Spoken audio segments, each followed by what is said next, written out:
Hi hello. ഇന്നത്തെ കഥ ആരംഭിക്കുന്നത് എൻ്റെ വീടിൻ്റെ പുറകുവശത്ത് നിന്നാണ്. 2 ആഴ്ച മുൻപ് കാനഡയിൽ ഒരു വലിയൊരു സ്നോ സ്റ്റോം ഉണ്ടായി.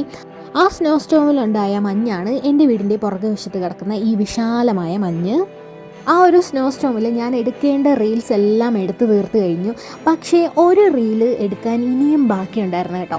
അപ്പോൾ ആ ഒരു റീൽ എടുക്കാൻ വേണ്ടിയിട്ട് ഇന്നെടുക്കാം നാളെ എടുക്കാം അങ്ങനെ പറഞ്ഞ് കുറേ ദിവസം കഴിഞ്ഞിട്ടാണ് ഈ റീൽ എടുക്കാൻ നമ്മൾ തീരുമാനിച്ചത്. അങ്ങനെ ഒരൊറ്റ റീൽ എടുക്കണമെന്ന ഉദ്ദേശത്തോടു കൂടി ഞാൻ വീടിൻ്റെ പുറകുവശത്ത് പോയതാണ്. പിന്നെ എന്താണ് സംഭവിച്ചതെന്ന് പിന്നെ പറയാം. ആദ്യം റീലിൻ്റെ കാര്യം പറയാം. മിക്കവാറും വൈറലായ മഞ്ഞിൻ്റെ കുറേ വീഡിയോസൊക്കെ ഞാൻ എടുത്ത് ചെയ്തതെല്ലാം ഫ്ലോപ്പായിട്ടുണ്ട്. ഞാൻ എവിടെ പരിപാടി അവതരിപ്പിച്ചാലും ഇതാണ് എൻ്റെ അവസ്ഥ. അതുപോലത്തെ ഒരു അവസ്ഥയായിരുന്നു ഇതും. ഒരുപാട് സ്നോ കൂടി കിടക്കുമ്പോഴാണ് നമുക്ക് ഈ ഒരു റീൽ ചെയ്യാൻ പറ്റുന്നത്. സ്നോയിലോട്ട് എടുത്ത് ചാടുന്നു, സ്നോയ്ക്കകത്തോട്ട് നമ്മൾ ആഴ്ന്നിറങ്ങിപ്പോകുന്നു. ഇതായിരുന്നു ഞാൻ എടുക്കാൻ ഉദ്ദേശിച്ചിരുന്ന റീല്. പിന്നെ അത് സ്ലോ മോഷനിലോട്ട് എഡിറ്റ് ചെയ്യണം. ഇതൊക്കെയായിരുന്നു എൻ്റെ പ്ലാൻ. വീണിതല്ലോ കിടക്കുന്നു മഞ്ഞിൽ. അതെ ഗൈസ്, അങ്ങനെ പണിപാളി. ഈ മഞ്ഞ് അവിടെ കിടക്കാൻ തുടങ്ങിയിട്ട് കുറച്ച് നാളായി. ടെമ്പറേച്ചർ മാറുന്നതിനനുസരിച്ച് ആ മഞ്ഞിൻ്റെ കൺസിസ്റ്റൻസിയും മാറിക്കൊണ്ടിരിക്കും. അപ്പോൾ മഞ്ഞിലിങ്ങനെ കിടന്നപ്പോൾ ഇങ്ങനെ താഴ്ന്നു പോയില്ല, പക്ഷേ ഞാനൊരു ബെഡിൽ കിടക്കുന്ന അതേ എഫക്റ്റ് ആയിരുന്നു കേട്ടോ. അങ്ങനെ കുറേ നേരം ഞാൻ അങ്ങനെ തന്നെ കിടന്നു കേട്ടോ. മഞ്ഞു മനുഷ്യന്മാരെ ഉണ്ടാക്കാൻ പറ്റിയ സ്നോ ആയിരുന്നു കേട്ടോ ഇത്. റീലോ ഫ്ലോപ്പായി. അപ്പോൾ നമുക്കിനി മഞ്ഞു മനുഷ്യനെ ഉണ്ടാക്കാമെന്ന് വിചാരിച്ചു. ഈ കാണുന്ന പോലെ മഞ്ഞ് ഉരുട്ടി എടുത്താണ് മഞ്ഞു മനുഷ്യനെ നമ്മൾ ഉണ്ടാക്കാൻ പോകുന്നത്. കാണുന്ന പോലെ അല്ല കേട്ടോ, നല്ല വെയിറ്റ് ഉണ്ട്. ഉരുട്ടി വരുമ്പോൾ നല്ല രസമൊക്കെ ഉണ്ട്. പക്ഷേ വലുതായി വരുന്തോറും ഉരുട്ടാൻ നല്ല പാടായിരുന്നു.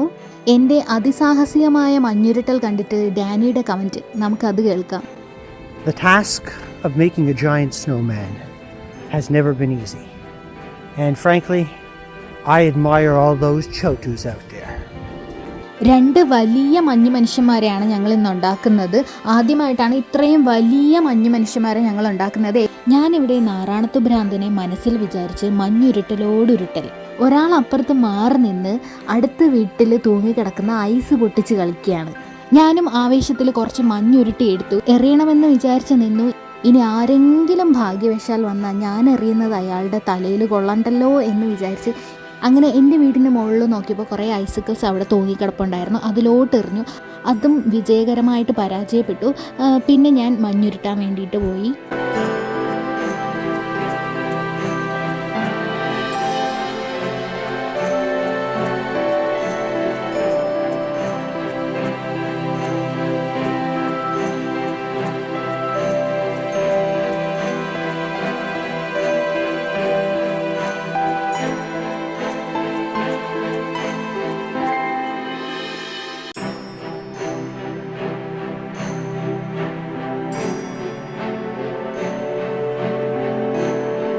അങ്ങനെ ഏകദേശം സ്നോമാൻ ഉണ്ടാക്കി തീർന്നു. ഇനി അല്ലറ ചില്ലറ ഒരുക്കൽ പരിപാടി കൂടി ബാക്കിയുണ്ട്. അങ്ങനെ ഞങ്ങൾ അടുത്തുള്ള പാർക്കിലോട്ട് പോയി അവിടുന്ന് കുറച്ച് ചില്ലകളൊക്കെ ഒടിച്ചെടുത്തിട്ട് വന്നു. അങ്ങനെ നമ്മുടെ മഞ്ഞു മനുഷ്യന്മാർക്ക് കൈ വന്നു, മൂക്ക് വന്നു, കണ്ണ് വന്നു, തൊപ്പി വന്നു. അപ്പോൾ ചിരിച്ചു നിൽക്കുന്ന ഈ മഞ്ഞു മനുഷ്യന്മാരെങ്ങനെയുണ്ട്? ഞങ്ങൾ ഈ മഞ്ഞു മനുഷ്യന്മാരെ ഉണ്ടാക്കി തീർന്നപ്പോൾ വൈകുന്നേരം ആയിട്ടോ. വൈകുന്നേരം ആയപ്പോൾ കുറച്ച് തണുപ്പ് കൂടി വന്നു. മഞ്ഞു മനുഷ്യന്മാരെ കുറച്ചും കൂടി മിനുക്കിയെടുക്കാനുണ്ടായിരുന്നു. അപ്പോൾ അത് നാളത്തേക്ക് മാറ്റി വെച്ചു. പക്ഷേ തൊട്ടടുത്ത ദിവസം ഉച്ച കഴിഞ്ഞപ്പോഴത്തേക്കും സ്നോ എല്ലാം മെൽറ്റാകാൻ തുടങ്ങിയിട്ടുണ്ടായിരുന്നു.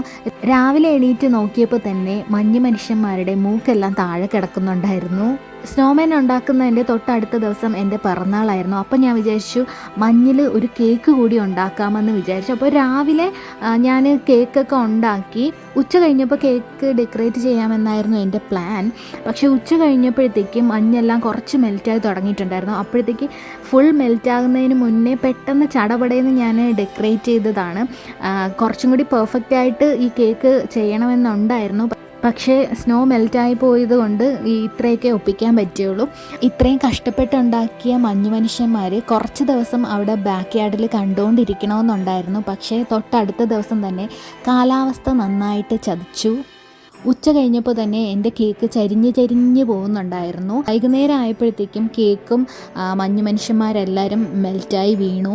അങ്ങനെ നമ്മുടെ മഞ്ഞു മനുഷ്യൻ്റെയും കേക്കിൻ്റെയും കഥ ഇവിടെ അവസാനിക്കുകയാണ്. ഇന്നത്തെ വീഡിയോ നിങ്ങൾക്ക് എല്ലാവർക്കും ഇഷ്ടപ്പെട്ടെന്ന് വിചാരിക്കുന്നു. വീഡിയോ ഇഷ്ടപ്പെട്ടിട്ടുണ്ടെങ്കിൽ ലൈക്ക് ചെയ്യാനും കമൻറ്റ് ചെയ്യാനും മറക്കരുത്. താങ്ക്